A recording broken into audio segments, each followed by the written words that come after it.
Periods के पहले pen होना या पीरियड्स के बीच में पेन होना, हैवी फ्लो होना या ब्लड क्लॉट्स होने, ये सारे सिम्टम्स तो आजकल हर किसी को ही होते हैं और हम सब ये सोचने लग जाते हैं कि ये तो बहुत ही नॉर्मल या कॉमन सी बात है, राइट। पर ये ज़रूरी नहीं होता कि जो चीज़ बहुत नॉर्मल या कॉमन हो वो हमेशा ठीक ही होती है। आपको आज की इस वीडियो को एंड तक देखना है, जिसमें मैं आपको ये बताऊंगी कि हमने अपने लाइफस्टाइल में ऐसा क्या चेंज किया जिसकी वजह से ये सारी प्रॉब्लम्स आ रही हैं एंड इसका कंप्लीट सोल्यूशन क्या है। Do share this video with other people also, ताकि आप उनकी भी हेल्प कर सको। Education is the key. आप अपनी बॉडी को ज़्यादा जानते हो देन एनीवन एल्स, तो आप अपनी बॉडी के सिम्टम्स को ऑब्जर्व करना स्टार्ट करें, उनसे फेमिलियर होना स्टार्ट करें, so that you can start with the right treatment and don't opt for any unnecessary procedures. Choose the right treatment before opting for drastic surgical procedures. Now what is endometriosis? Endometriosis एक ऐसी condition है जिसमें tissues जो कि similar होते हैं to the lining of uterus grow करना start कर देते हैं बॉडी के अदर रिप्रोडक्टिव पार्ट्स जैसे कि vagina, uterus, fallopian tubes and ovaries. During the normal menstrual cycle ovaries hormones बनाते हैं जो कि सिग्नल देते हैं यूट्रस की लाइनिंग टू गेट थिकन। इसे बोलते हैं endometrium, the inner mucus membrane. Endometrium खुद को बिल्ड करता है to receive a fertilised egg. अगर एग फर्टिलाइज नहीं होता है इट लीड टू मेंस्ट्रुएशन और shedding of lining. Now this was the normal process, but जिनको एंडोमेट्रियोसिस होता है उनकी बॉडी में टिश्यू यूट्रस की लाइनिंग के बाहर ग्रो करना स्टार्ट कर देता है। ये टिश्यू हर मेंस्ट्रुअल साइकिल में ग्रो होता है एंड थिक होता रहता है। ये थिक टिश्यूज वेजाइना से पास नहीं हो पाते हैं एंड बॉडी में इन्फ्लामेशंस एंड पेन होनी स्टार्ट हो जाती है। काफ़ी बार इससे फैलोपियन ट्यूब्स भी ब्लॉक हो जाती हैं which lead to infertility issues as well. इसके अलावा एंडोमेट्रियोसिस के साथ साथ कई बार एंडोमेट्रियोमा की फॉर्मेशन भी हो जाती है, डार्क रेडिश ब्राउन सिस्ट और fluid filled sacs on the ovaries, जो कि फर्टिलिटी इश्यूज करता है एंड साथ में एबनॉर्मल एंड हैवी ब्लीडिंग होती रहती है। एंडोमेट्रियोसिस के सिम्टम्स बहुत ही स्लोली प्रोग्रेस होते हैं, तो जब आपको एंडोमेट्रियोसिस डायग्नोज होता है इट मीन्स आपकी बॉडी में यह प्रॉब्लम कब से मैनिफेस्ट हो रही थी। एंडोमेट्रियोसिस की बेसिकली 4 स्टेजेस होती हैं। स्टेज 1, इस स्टेज में बहुत ही माइल्ड सिम्टम्स आपकी बॉडी में आपको आते हैं, जैसे कि पीरियड्स में थोड़ा बहुत पेन होना और मेंस्ट्रुअल साइकिल कभी कभी बीच में स्किप होना शुरू हो जाता है। तो ये सारे सिम्टम्स आपको स्टेज 1 में आना स्टार्ट हो जाते हैं। And next is stage 2। इस स्टेज में आपकी ओवरीज भी साथ में इफेक्ट होना शुरू हो जाती हैं। एंडोमेट्रियोसिस की वजह से ओवरीज में चॉकलेट सिस्ट की फॉर्मेशन होना शुरू हो जाती है एंड मेंस्ट्रुअल साइकिल 2-3 मंथ्स तक स्किप होना शुरू हो जाता है। Next is stage 3। इस स्टेज में ओवरीज के साथ साथ और भी ऑर्गन्स जैसे कि रेक्टम एंड यूट्रस वो भी इफेक्ट होना शुरू हो जाते हैं एंड बहुत हैवी ब्लीडिंग होने के चांसेस होते हैं। And last is stage 4। इस स्टेज में organs both with in and outside the pelvic region effect होना स्टार्ट हो जाता है, जिसकी वजह से इनफर्टिलिटी की प्रॉब्लम आनी शुरू हो जाती है। Now what are the signs and symptoms that you need to observe? Periods में पेन होना शुरू हो जाती है, आपका पीरियड साइकिल एबनॉर्मल होना शुरू हो जाता है, हैवी फ्लो या हैवी क्लॉटिंग होनी शुरू हो जाती है, पेल्विक रीजन में आपको पेन रहता है ड्यूरिंग पीरियड्स या इवन पीरियड्स के बाद भी, पीरियड्स ओवर होने के बाद भी आपको स्पॉटिंग या हल्की हल्की ब्लीडिंग रहती है। इन सब सिम्टम्स के साथ साथ एक मेजर इशू आता है इनफर्टिलिटी का। अगर आपको भी कंसीव करने में प्रॉब्लम हो रही है तो endometriosis can be the reason. It's not only you, up to 50% females जिनको कंसीव करने में दिक्कत आती है एंडोमेट्रियोसिस उनका कंसर्न होता है। Now the question can be endometriosis होता कैसे है? The reason is estrogen dominance. आपकी बॉडी में नॉर्मल से ज़्यादा जब एस्ट्रोजन के लेवल्स बनने शुरू हो जाते हैं तो उस कंडीशन को बोलते हैं estrogen dominance. Estradiol is a type of estrogen जो कि यूट्रस लाइनिंग को इफेक्ट करता है। तो अगर आपकी बॉडी में एस्ट्रोजन के लेवल्स दूसरे हार्मोन से ज़्यादा हैं तो आपकी एंडोमेट्रियोसिस की कंडीशन और भी वर्स हो सकती है। अब आप सबके दिमाग में ये क्वेश्चन आ रहा होगा कि एस्ट्रोजन के लेवल्स हाई होते कैसे हैं, and the reasons are, first is hormonal birth control pills. Birth control pills लेना जब आपकी बॉडी में ऑलरेडी हार्मोन्स का इम्बैलेंस है, ऑलरेडी आपकी बॉडी में हाई एस्ट्रोजन लेवल्स हैं, इसका मतलब और एस्ट्रोजन को बॉडी में ऐड करना।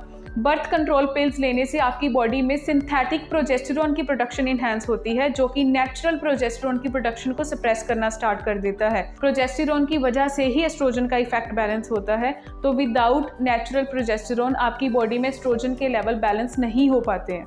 Next is estrogen in your food that you ईट।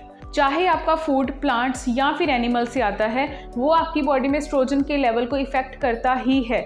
जो पेस्टिसाइड्स यूज होते हैं लार्ज स्केल फार्मिंग पर, उनमें होते हैं एंडोक्राइन डिस्टरप्टर्स एंड स्टडीज ये शो करती हैं कि जो मोस्ट कॉमन हर्बिसाइड लिंक है with female cancers due to endocrine disruption effect is glyphosate. Third is estrogen in water.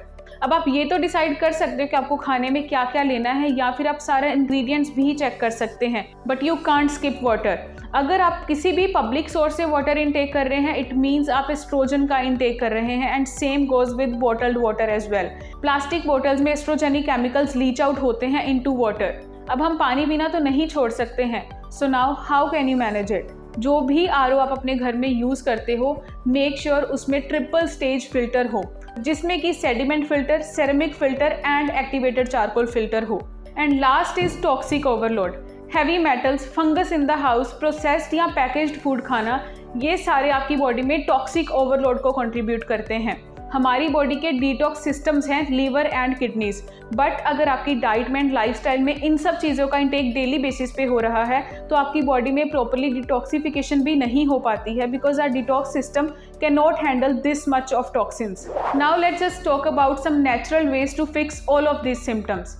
First is obviously your healthy diet. Studies ये show करती हैं कि जिन औरतों में एंडोमेट्रियोसिस की प्रॉब्लम देखी गई थी, उनकी डाइट में बहुत कम vegetables and omega 3 fatty acids थे, जिसके कंपैरिजन में उनकी डाइट में ट्रांस फैट ज़्यादा था, कैफीन ज़्यादा थी। आपको अपनी डाइट में इंक्लूड करने हैं मैग्नीशियम रिच फूड्स जैसे कि pumpkin seeds, sunflower seeds, almonds, black beans and spinach, जो कि यूट्रस को सूद करते हैं एंड पेन को रिड्यूस करने में आपकी हेल्प करेंगे। इसके साथ साथ आपको आयरन रिच फूड्स अपनी डाइट में इंक्लूड करने हैं, जैसे कि egg yolk, spinach and beetroot, क्योंकि जो आपकी बॉडी में एक्सेस ब्लड लॉस हो रहा है, ये सब उसको रिकवर करने में हेल्प करेंगे। Second is essential oils. Castor oil PACS आप अपने lower abdomen and pelvic area पे लगा सकते हैं, जिससे कि आपको पेन एंड इन्फ्लामेशन से राहत मिलेगी। आपने 2 से 4 ड्रॉप्स अपने लोअर एब्डोमेन एरिया पे लगाने हैं एंड देन उसको वार्म कंप्रेस करना है। कैस्टर ऑयल पैक हमारी बॉडी में ब्लड सर्कुलेशन को इम्प्रूव करने में हेल्प करता है एंड साथ में ही इन्फ्लामेशन को कम करने में भी ये हेल्प करता है। इसके साथ साथ ये ओल्ड एंडोमेट्रियम टिश्यूज को भी सॉफ्ट करता है, which enhances the body's ability to remove it. Third is exercise. हम सब ने ये सुना ही हुआ है कि एक्सरसाइज करने से गुड हार्मोन सेरोटोनिन की प्रोडक्शन बढ़ जाती है, जिससे कि हमारा स्लीप साइकिल एंड मूड अच्छा होना शुरू हो जाता है, एंड और भी बहुत सारी चीज़ें ठीक होती हैं जो कि हार्मोनल डिस्टर्बेंस की वजह होती है। हमारी बॉडी अच्छा फूड एंड डेली एक्टिविटी के लिए बनी है, बट हम में से ज़्यादातर लोग इसके आसपास भी नहीं हैं। साथ में अगर आपकी फिजिकल एक्टिविटी बहुत कम है, आप एक्सरसाइज नहीं कर रहे हो, तो ये भी बहुत बड़ा कारण बन सकती है आपकी बॉडी में हार्मोनल डिस्टर्बेंस का। So daily workout is as necessary as your food in order to balance hormones. Number 4 is milk thistle. Milk thistle plant में health promoting flavonoid that is silymarin present होता है, जो कि आपकी endometriosis की condition को ठीक करने में हेल्प करेगा। ये आपकी बॉडी में इन्फ्लामेशन को कम करेगा एंड एंडोमेट्रियल लेजन्स की ग्रोथ को भी कम करता है। Mid duties liver detox has milk thistle along with the combination of NAC, which makes it the powerful combination, जो कि आपके लिवर को क्लीन करेगा एंड आपके हॉर्मोन्स को नेचुरली बैलेंस करेगा। सिल्मरिन परसेंटेज से ये पता चलता है कि आपका मिल्क थिसल कितना अच्छा है, एंड मिड ड्यूटी ने यूज किया है 80% सिल्मरिन content, which is the highest percentage available in the market. And last is estrogen balance. Dim एक ऐसा कंपाउंड है जो कि हमें क्रूसीफेरस वेजिटेबल्स जैसे कि कैबेज, ब्रोकली, कॉलीफ्लावर, इन सब में से मिलता है, जो कि हेल्दी एस्ट्रोजन की मेटाबॉलिज्म में हेल्प करता है। बट आप सब ये भी जानते हो कि हम कॉलीफ्लावर को डेली कंज्यूम नहीं कर सकते हैं, so the alternative is mid duties estrogen balance. By balancing the ratio of bad estrogen and inhibiting the enzyme that converts testosterone into estrogen, DIM healthy hormones को मेंटेन करने में help करता है। इसके साथ साथ ये हार्मफुल एस्ट्रोजन को बेनिफिशियल एस्ट्रोजन मेटाबोलाइट्स में भी कन्वर्ट करने में हेल्प करता है। स्टडीज ये शो करती हैं कि विमेन जिनको एंडोमेट्रियोसिस थी, जिनको डिम की सप्लीमेंटेशन की गई, उनकी एंडोमेट्रियल सेल लाइफ डिक्रीज हुई बाय 25%। हमारे एक क्लाइंट जिनको एंडोमेट्रियोसिस की वजह से पेनफुल पीरियड्स हो रहे थे, जिन्होंने बहुत सारे पेन किलर्स ट्राई करे बट कोई इफेक्ट नहीं आया, उन्होंने एस्ट्रोजन बैलेंस लेना स्टार्ट किया and it has been a month उनके अब पीरियड्स की पेन ना के बराबर हो गई है। आप में से अगर किसी को भी एंडोमेट्रियोसिस से जुड़ा कोई भी सिम्टम है तो आप हमें कमेंट सेक्शन में कमेंट करके ज़रूर बताना।